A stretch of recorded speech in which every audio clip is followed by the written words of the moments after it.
In today's video, we're going to be taking a closer look at a rather unique set, the fantastic idea Western Train Station Bookend by JMBricklayer. It's an interesting build with a creative concept, and we're going to be diving into all of the details. So let's get into it.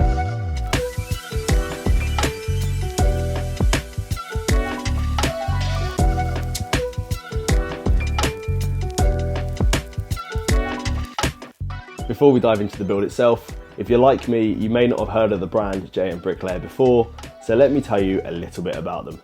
They're a group of brick building enthusiasts who really want to push the boundaries with the creativity for these sorts of sets. Their mission is to innovate and deliver high quality brick building sets, catered for all skill levels, and they also really enjoy supporting mock builders, which I think is pretty neat. They have a huge range of sets, including vehicles, cool home decor pieces, and even great ball contraptions. So there's lots of variety for this brand. Now we know a little bit more about JMBricklayer, let's talk about the product itself.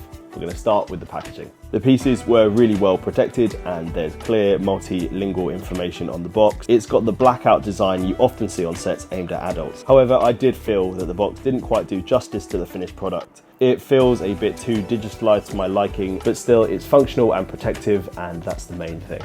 Now, before we continue the video, I just wanted to thank JMBricklayer for being the sponsor of this video and sending me the product early for review, and that all thoughts and opinions are my own. So now onto the building process, and overall it's pretty enjoyable. The set has 1,379 pieces, which is a decent amount, and I like the variety in colours and shapes. However, the bricks themselves felt a bit on the lighter side, and the clutch power, which is basically how the bricks stick together, wasn't quite as strong as I'm used to. I tried to find out where JMBricklayer sources their bricks from, but I couldn't find any clear info online.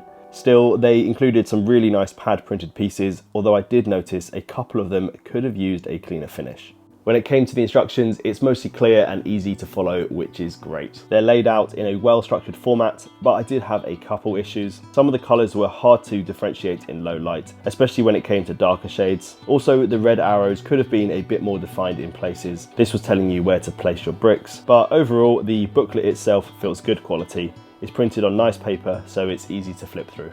Now, just before we dive into the in-depth review for the set itself, I do just want to talk about the price. This set retails for $59.99 USD, which, if I'm totally honest, is pretty reasonable for what you get. You're getting close to 1,400 pieces, several pad printed tiles, and a solid building experience. While it's not on the same level as other premium brands out there, JMBricklayer are very competitive with this price point. So if you're looking for a unique brick-built display piece and want to save a little bit of money, this is definitely worth considering. Now, I've covered all the basics with this set, and it's time to jump into a closer, detailed look. So let's get into it. The build is divided into 4 bags, each tackling a different section of the train set. So that's how we're going to break it down. We're going to start with bag 1, which builds the first tunnel. It's made up of 4 6x14 plates and uses a nice colour combination of rose red, earth brown and caramel. The tunnel's simple design works well, and there are a couple of cog mechanisms that add some cool aesthetic touches. One of these mechanisms is connected to a green tank, which rotates when the cogs move. It gives off a steampunk vibe with some cloud pieces above the tank, which I thought was pretty neat. As we navigate around this tunnel piece, we can see some of the cool pad printed tiles, one showing a fire exit, as well as the others showing the station platform number, as well as the time and a no smoking sign. Now let's move on to bag 2, and this moves us into the train carriage. I think JMBricklayer did a great job of replicating the classic Western train feel. The carriage uses a combination of green, gold and red, and includes magnetic connectors, so it can attach to the other half of the train if you want to. Inside, there's a little interior scene with chairs, a dining table, a golden teapot and mugs. Though the interior is cool, I don't know if it's meant to be accessed, because if you try to take off the roof, you might actually take a chunk of the train with it, so it is a little bit delicate, and they could have perhaps used some different pieces that you see regularly across modular buildings, where it allows you to take roofs and other such levels off a build without it falling apart. Now, moving on to bag 3, this will bring in the second tunnel. It uses the same base size and colour palette as the first tunnel. This time though, you get a mechanism that moves steam up and down using some chain and belt pieces. It's a fun addition, although I did find out that the belt can sometimes get stuck on the gears.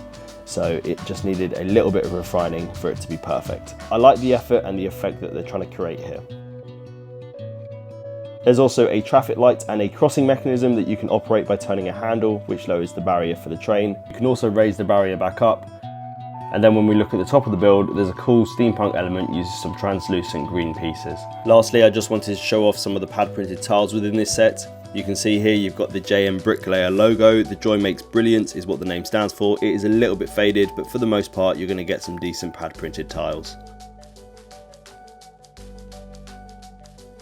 Moving on to bag 4, this is now going to finish off with the front of the train. It's a classic Western steam engine and I loved the chrome gold pieces used here. The JMB tile on the front was a nice touch and the overall design feels very Western with the steampunk flair. Now unfortunately I do need to bring this up because although I like the design of the train, it's a bit too delicate and here are a couple reasons why. Firstly, the structural design of the train is slightly flawed as it's only held together by a couple of studs, and secondly, the quality of bricks I feel doesn't help the situation, as the clutch power of these bricks isn't as strong as other bricks I've used in the past. Now finally, when you do bring everything together and place some books between two halves, the set really starts to come to life as a cool bookend display piece. You can picture the train going through the tunnel and then coming out the other side. It's just really neat and I love the idea that they've gone with. So now that we've taken a closer look at the set itself, I do just want to touch on a few cons and potential improvements for future sets. The first one I want to talk about is the pieces because they did feel a little bit fragile. I also found whilst I was building that a few of the pieces did have some excess plastic on them from the moulding process.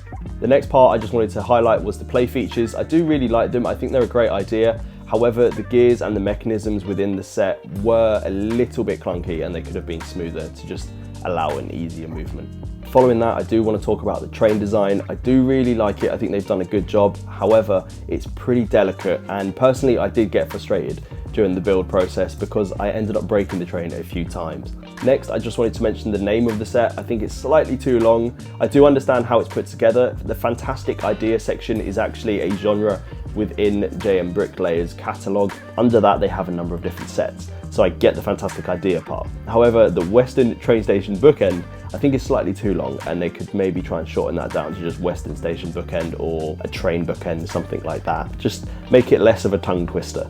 Lastly, I just wanted to mention the instructions again. I did have an issue reading some of the instructions under low light, and the red arrows that you'll see in the instruction booklet could be a little bit bolder, a bit clearer to see, because they do reference where you need to put pieces, but because some of them are quite faint, it is hard to actually know where you need to place your pieces. So to summarize and share my final thoughts, I think that the fantastic idea Western train station bookend is a creative set with some really fun elements. Yes, it has its issues with the fragile pieces and some of the play features needing a little bit of refining. However, at the end of the day, for the price, I think it's a worthwhile build, especially if you're looking for a unique display set. If you've enjoyed the video, be sure to hit it with a like button. Let me hear your thoughts down below in the comment section, and if you're new around here and you want to support the channel, be sure to subscribe. As always, I'll see you in the next one.